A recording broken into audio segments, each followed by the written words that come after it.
when you say Wilt Chamberlain, you say Dr. J, and then you say my name, that's a blessing in itself. You know what I mean? Like, just to be able to be mentioned with those guys is a blessing. I always believed in myself and believed in God, and that's what helped me get to this point that I'm at right now. And it's just great. You know, looking at the bobblehead, you know, my head is not that big, and my legs are definitely not that big. But it's still a blessing. It's still a blessing. So, you know, my kids will enjoy it. I'm pretty sure I'm gonna get some for them to joke on me about.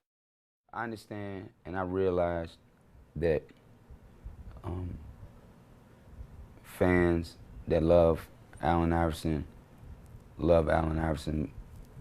because of who he is and how real I am to myself.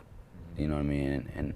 And how I love the fact that every time I look in the mirror, I'm satisfied with what I look at. And I think people respect that. People respect the fact that, you know, you don't have to be phony and change your image and try to be somebody that you're not. You know, it's fine being the person you are. It's fine being a person that make mistakes. It's fine when, you know, you look at a person that will fall or stumble and get right back up. You know what I mean? And I think people accept that and they respected that when it came to me. And you know, I'm true to myself and my family and my friends and my fans. So, you know, I guess, you know, a lot of people they gravitate to that. You know what I mean? They want to be a part of something original and authentic like that. So, you know, and I had no problem taking the bumps and bruises that I had to take with being myself. And, you know, I feel good that I did it this way, and I wouldn't have did it no other way. What does this mean to you, only the strong survive? I mean, a lot of guys have that tattoo now, but when you got it, I think it was more of a cultural statement because not many people had it. Now it's more in vain with like a lot of other things you've done, but back then it was not as known.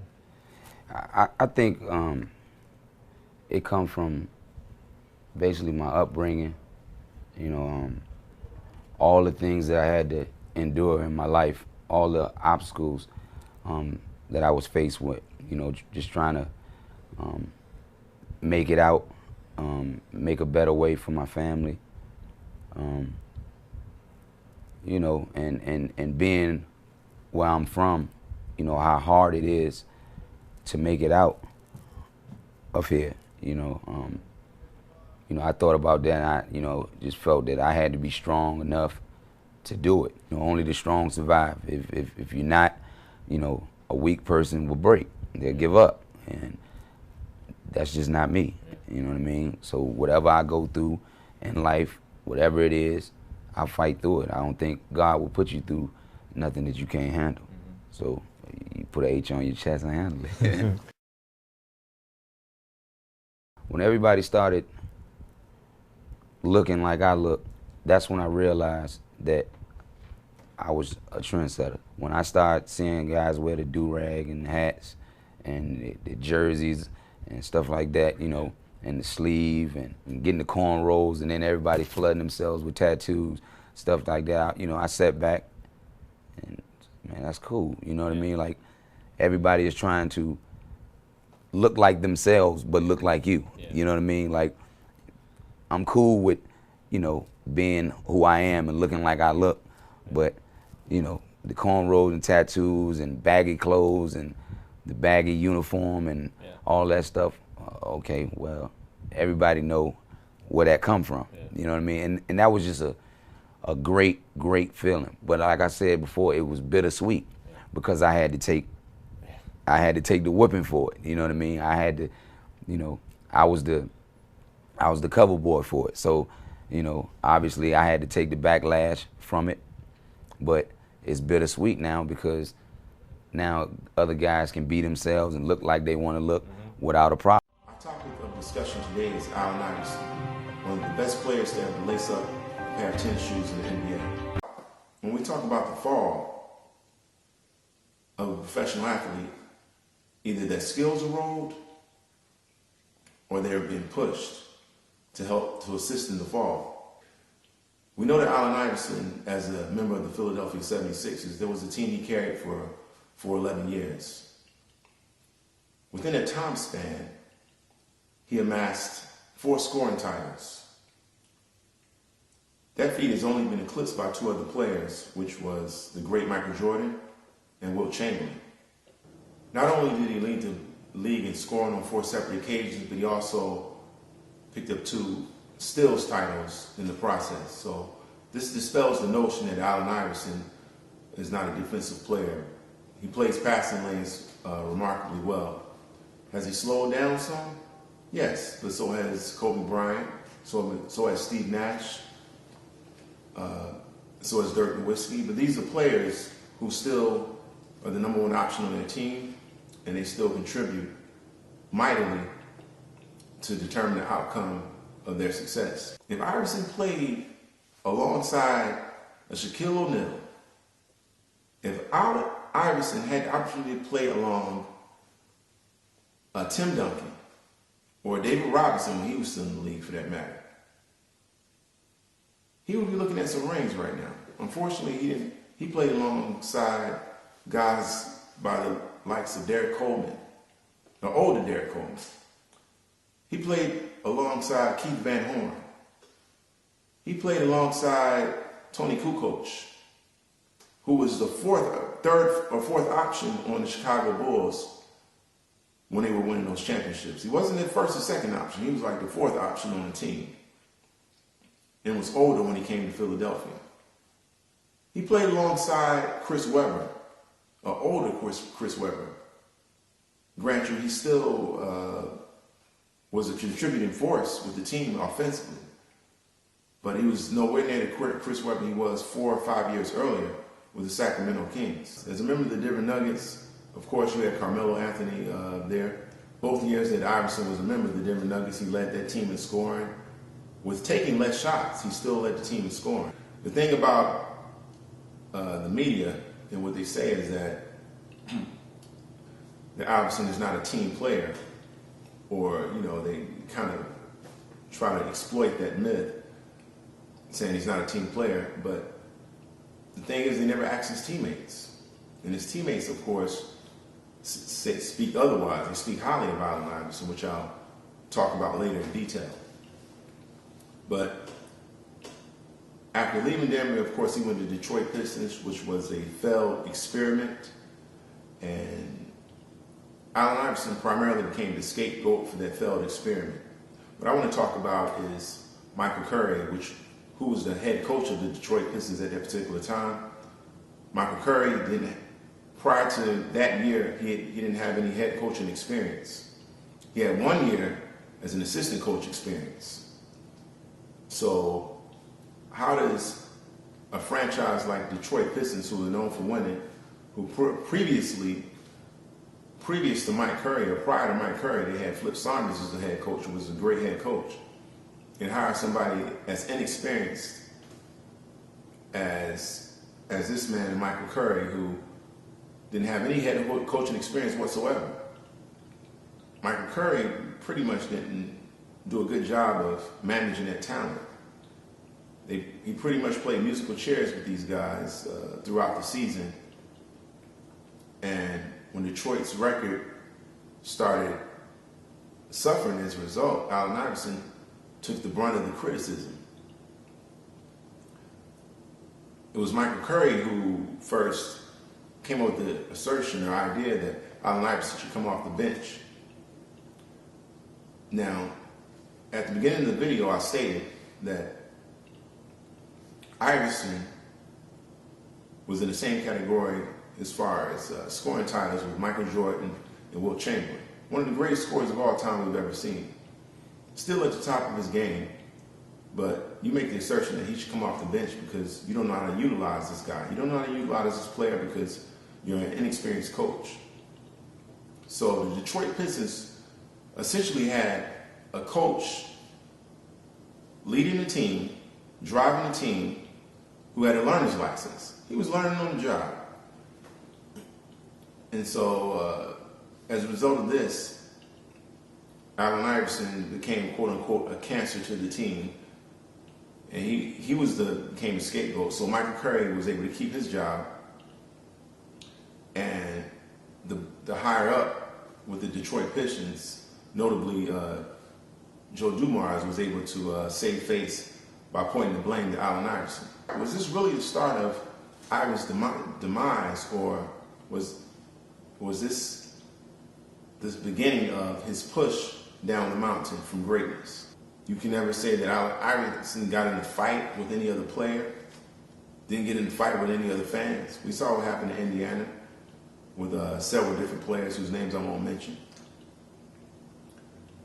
We saw what happened with the Washington Wizards with a gun-toting guard whose name I won't mention. And then you have Allen Iverson. So the question really is, why is Allen Iverson being treated, or being perceived to be treated unfairly by the National Basketball Association after he's given so much?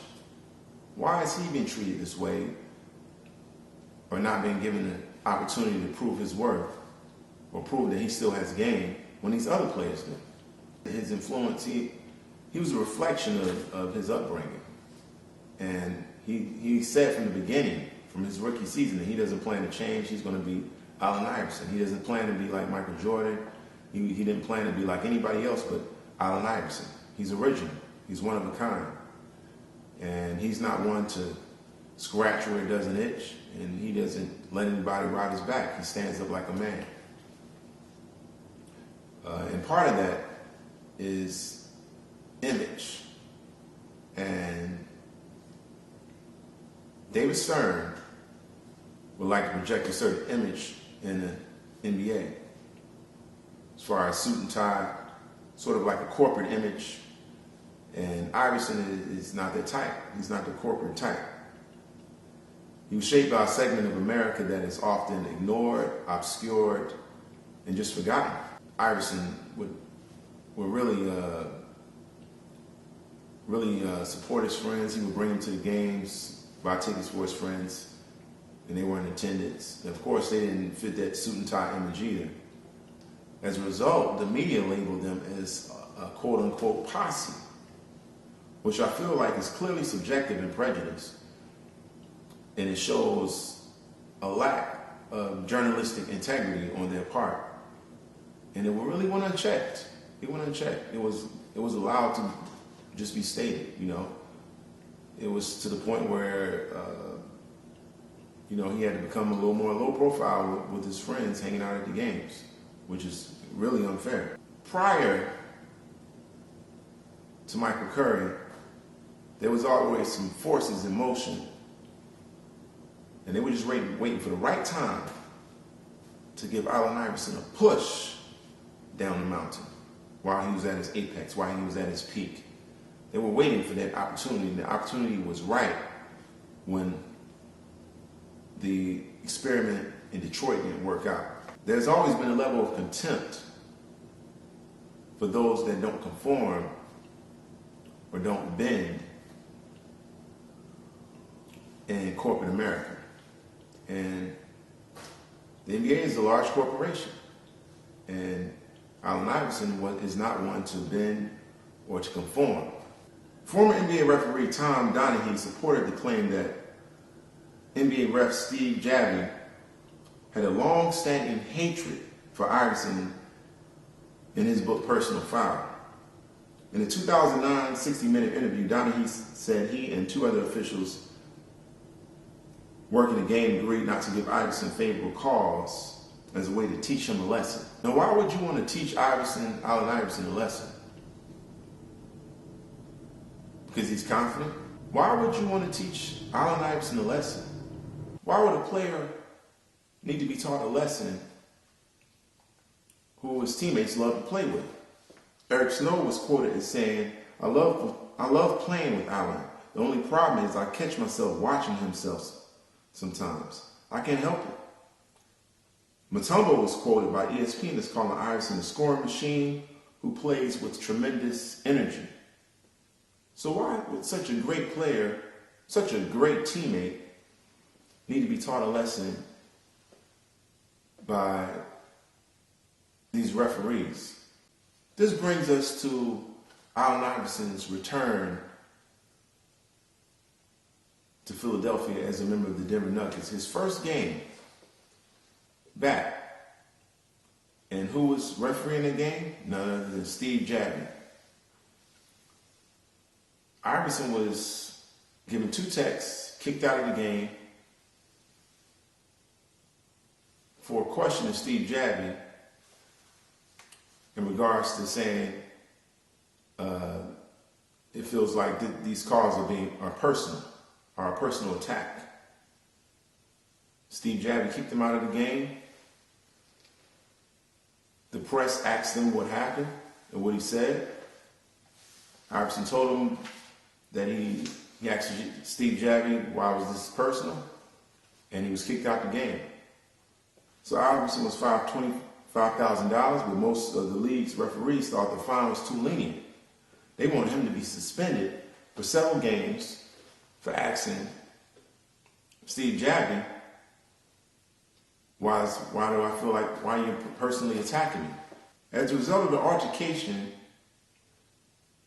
and Iverson's return to Philadelphia as a member of the Denver Nuggets and his subsequent $25,000 fine,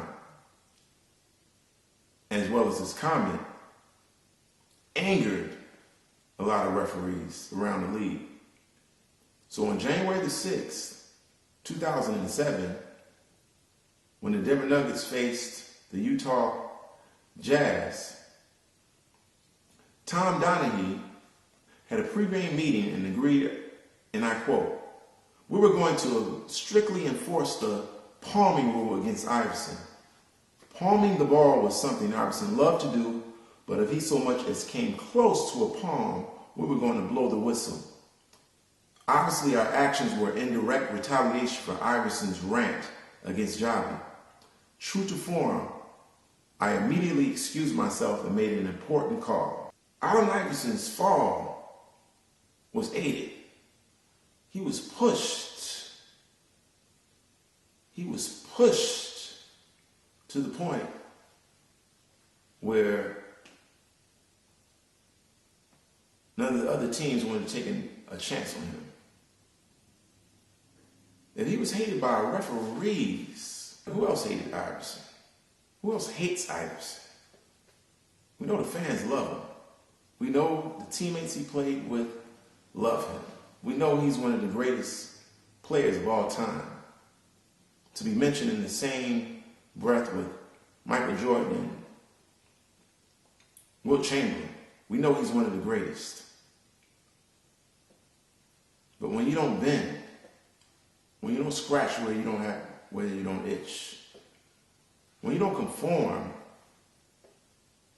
to a certain image that is set forth, this is what you face. Before we judge somebody, we have to look at all the facts. Sometimes we have to do a little research. Repetition of a message constitutes mental programming. Repetition of a message constitutes mental programming, which means they've said that Iverson is a cancer to the team so much in the media. They say he's not a team player so much that most of us out here don't do the research, and we start believing it because we hear it over and over again. In the news media and throughout the internet, it's been flooded with reports of Allen Iverson's financial situation. However, to focus on his financial situation is a diversion. We know that Allen Iverson, as a member of the Philadelphia 76ers, there was a team he carried for 11 years. Within that time span, he amassed 4 scoring titles. That feat has only been eclipsed by 2 other players, which was the great Michael Jordan and Wilt Chamberlain. There's no way you can become or be even mentioned in that category with being one of the greatest the most elite players of all time without practicing. That's something else they blew out of proportion. They took it out of context and made it into a little soundbite. So now people are buying this. They don't want to give this man an opportunity. There's so many teams in the NBA that can use him right now. In the reserve role and in the starting role. So do the research. Allen Iverson definitely deserves another opportunity to play in the NBA. Al, 3 years have now gone by since you last played your last NBA game. What do you think about the future for you now, and what do you want to do with the rest of it? I put it in God's hands. I'm happy and content with everything that's going on in my life, and you know, I'm just looking for the next phase. Now, if I get a chance to play again, then I would love the opportunity.